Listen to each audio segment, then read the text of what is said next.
माता सरस्वती, लक्ष्मी और गंगा के बीच हुआ भयंकर झगड़ा। जी हाँ दोस्तों, एक दूसरे को दिया था श्राप। क्या आप जानते हैं कि माँ सरस्वती ने एक बार ऐसा काम किया जिसकी कोई कल्पना भी नहीं कर सकता। उस एक गलती की वजह से उनको एक ऐसा श्राप मिला जिसकी वजह से उन्हें धरती पर उतरना पड़ा। इसी श्राप का परिणाम माता लक्ष्मी और माता गंगा को भी भुगतना पड़ा। पौराणिक कथा की माने तो एक बार माता सरस्वती ब्रह्मलोक में अपनी वीणा बजा रही थी कि तभी माता लक्ष्मी वहां पर प्रकट हुई। माता सरस्वती ने उनका स्वागत किया और आसन ग्रहण करने को कहा। वो माता लक्ष्मी के हाल चाल लेते हुए उन्होंने पूछा कि माता, आप अब ब्रह्मलोक क्यों नहीं आती? तब अभिमान के साथ माता लक्ष्मी ने कहा कि उनके पास समय नहीं रहता, और तो और उन्होंने ये भी कहा कि मैं जन कल्याण के कामों से बहुत व्यस्त रहती हूँ।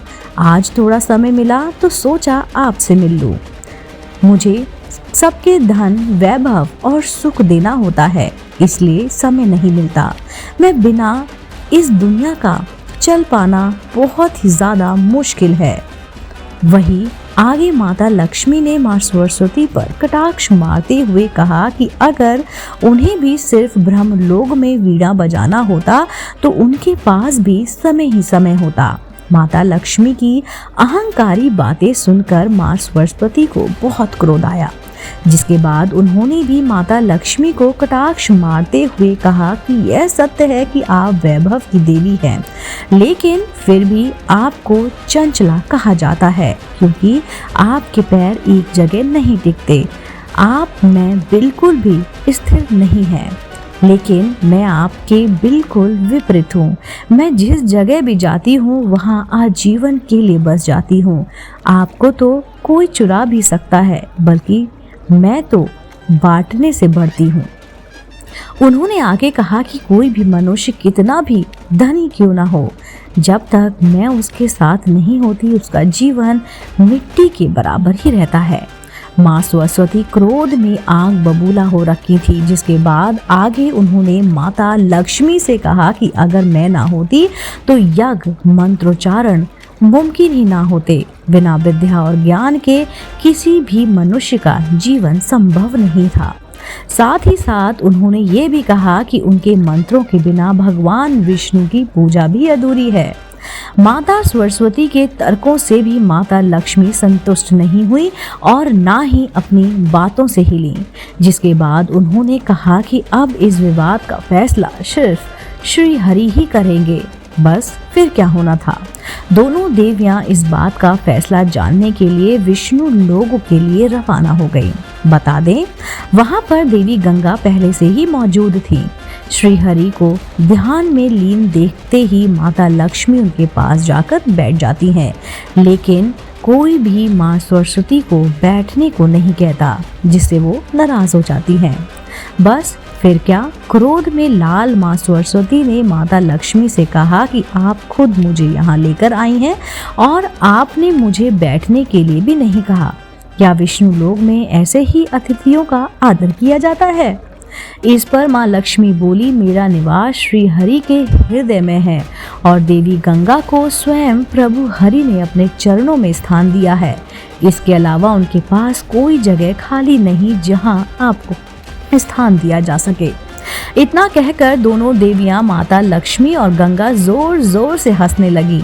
अपना उपहास उड़ता देख माँ सरस्वती के क्रोध की सीमा बढ़ दी जा रही थी। माँ सरस्वती ने माता लक्ष्मी से कहा कि आपको बहुत अभिमान है अपने वैभव और श्रीहरि के हृदय में होने का, तो मैं आपको यहाँ से दूर कर दूंगी। इतना कहकर माँ सरस्वती ने माता लक्ष्मी को श्राप दिया और कहा कि आप विष्णु लोक छोड़कर धरती पर चली जाएंगी और आप तुलसी के रूप में जन्म लेंगी, जहाँ जाकर आपका भगवान विष्णु से कोई संबंध नहीं रह जाएगा और धरती पर आपका विवाह किसी असुर से होगा। वह माता लक्ष्मी को दिए गए श्राप को सुनकर देवी गंगा को माँ सरस्वती पर क्रोध आ गया और उन्होंने माँ सरस्वती को श्राप दे दिया कि वो धरती पर नदी बनकर प्रकट होंगी। दोस्तों, ये श्राप का सिलसिला यही नहीं थमा। माता लक्ष्मी की तरफदारी में देवी गंगा ने मां सरस्वती को श्राप तो दे दिया, लेकिन उनको यह भेदभाव बिल्कुल भी नहीं भाया। उन्होंने क्रोधित होकर देवी गंगा को भी श्राप दे दिया कि वो श्री हरि के चरणों से निकलकर धरती पर नदी बनकर निकलेंगी और अधिक से अधिक पापियों के संपर्क में आएंगी। अब दोस्तों, क्रोध की अग्नि में तपते हुए तीनों ने एक दूसरे को श्राप तो दे दिया, लेकिन जब उनका गुस्सा शांत हुआ तो तीनों को बहुत पछतावा हुआ। तब तीनों मिलकर श्राप से मुक्ति पाने का उपाय ढूंढने लगी, जिस पर भगवान विष्णु ने कहा कि श्राप का फल तो आपको भोगना ही पड़ेगा, लेकिन कलयुग के 10,000 साल पूरे होने के बाद आप सभी देवियां पृथ्वी से अपने अपने लोक में आकर वास्तविक स्वरूप में आकर मिल जाएंगी। इस बीच आपको अपने अंश से नदियों के रूप में अवतरित होना पड़ेगा और देवी लक्ष्मी तुलसी का पौधा बनेंगी। माना जाता है कि देवी सरस्वती अब अपने लोक को लौट चुकी हैं और अब गंगा के स्वर्ग लौटने की तैयारी चल रही है। तो मित्रों, आपने देखा कि किस तरह तीनों देवियों ने एक दूसरे को क्रोधवश आकर एक दूसरे को ही श्राप दे डाला। सिर्फ क्रोध के कारण देवी सरस्वती को ऐसा श्राप मिला कि धरती पर नदी बनकर उतरना ही पड़ेगा। वह गंगा भी नदी बन गई और देवी लक्ष्मी विष्णु प्रिय वृंदा यानी तुलसी का पौधा बन गई। दोस्तों, उम्मीद करती हूँ आपको आज की कहानी माता सरस्वती, लक्ष्मी और गंगा के बीच हुआ भयंकर झगड़ा, एक दूसरे को कैसे दिया श्राप, जरूर पसंद आई होगी। अगर आप ऐसे ही धार्मिक पौराणिक कहानी कथा सुनना पसंद करते हैं तो आप मेरे चैनल आध्यात्मिक कहानियों को तुरंत से लाइक कीजिए, शेयर कीजिए और सब्सक्राइब कीजिए। मैं आपको मिलती हूँ जल्द ही इसी चैनल पर नई रोचक जानकारी और कहानी के साथ। आप देख रहे थे आपका अपना पसंदीदा YouTube चैनल आध्यात्मिक कहानियाँ।